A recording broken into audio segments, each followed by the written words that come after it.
Guys, this is Indiana, and we're going to talk about the Hutchinson Fusion 511 Storm tubeless tires. So I just got back home from the Trans Am bike race, and I rode these tires the whole way. Not the same set, but we'll get into that and talk about what I liked and what I didn't like.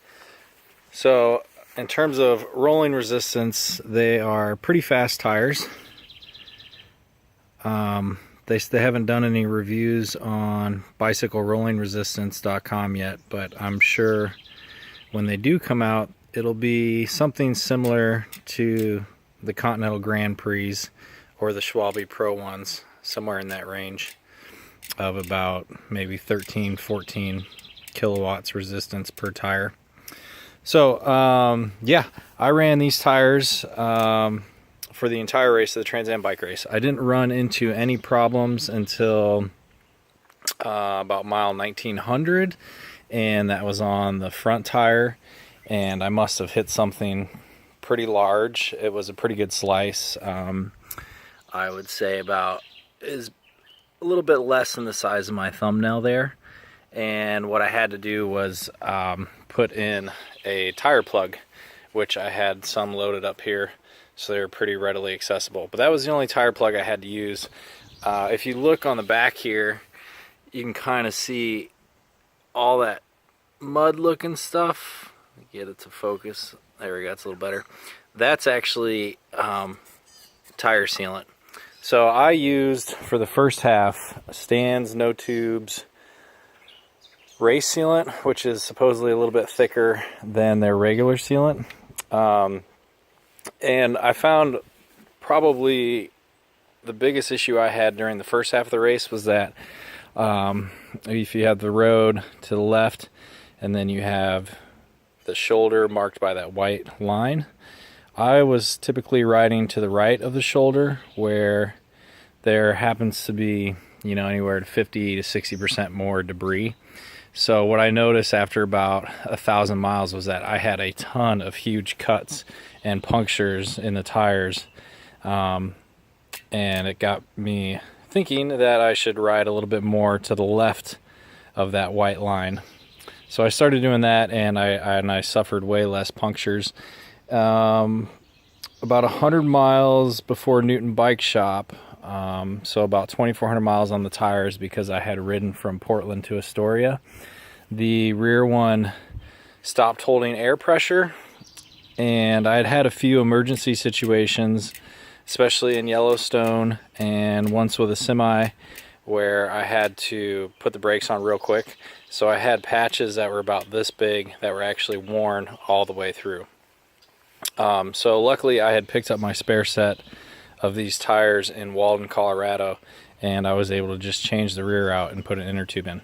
Okay, so this will give you an idea. These now have 2,000 miles on them since I finished the race, and just to give you an idea of how they wear, and I usually run 85 in the rear and 80 psi in the front. These are mounted on that's upside down, but they are Knox Falcor. If I can get that to focus there. Falcor 55D. So 55 is going to be your rim depth profile, and D just stands for disc brake. And I think their internal is like 19 and their external is like 28. So they're made to be aerodynamic with 25s, and these are actually 28s, so you see a little bit of a bulge there. I don't know how much you really notice that, but so I'm going to rotate the tire, and you can just kind of see after 2,000 miles how they look. The other thing that happened was after I finished the race, I stayed in Yorktown for 4 or 5 days, and I was staying in Gloucester, and I had to ride across this bridge, which I don't think they maintain at all, and there was tons of glass and tons of metal shards. So these were actually in a lot better shape without the last 50 miles of riding. But these don't have any of the major cuts or punctures that I did suffer the first 1,000 miles. That's pretty minor right there compared to what I was looking at. So I was incredibly happy with the performance of these tires. Of course, you'll see here that the rear one has worn a bit more than the front one, but I didn't suffer any cut sidewalls,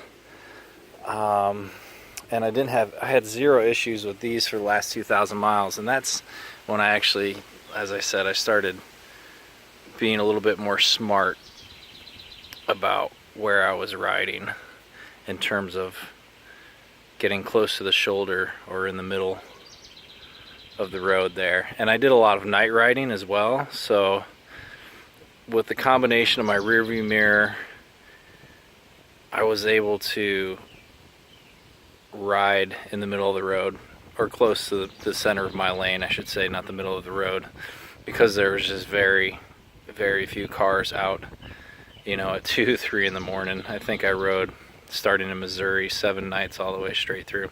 So you can see the front ones looks pretty good. I think they're great tires. I've talked to some people during the race who ran the tire that you see probably 75% of the other racers using, which is the Continental Grand Prix 4000 S2s. I talked to the hippie when he finished. He had one flat tire. I know Donica had maybe 7 or 8 flat tires. I know Craig Pauly had flat tires until he reached Newton Bike Shop, and then he put some sealant in his tubes and suffered no flats from there on out. So it's really, I think the most important thing is watching your line of sight and line of traffic where your tires are going, and just avoiding those major obstacles. And I think you're going to be fine with either one. But if you're pretty crap at changing your tires, for instance, when I replaced the rear one out 100 miles from Newton, I pinched the first tube I put in there. So I ended up using my second spare tube right away. Anyways, if you have any questions, I ended up buying them, I think, from Starbike from Germany, and they were like $45 a piece.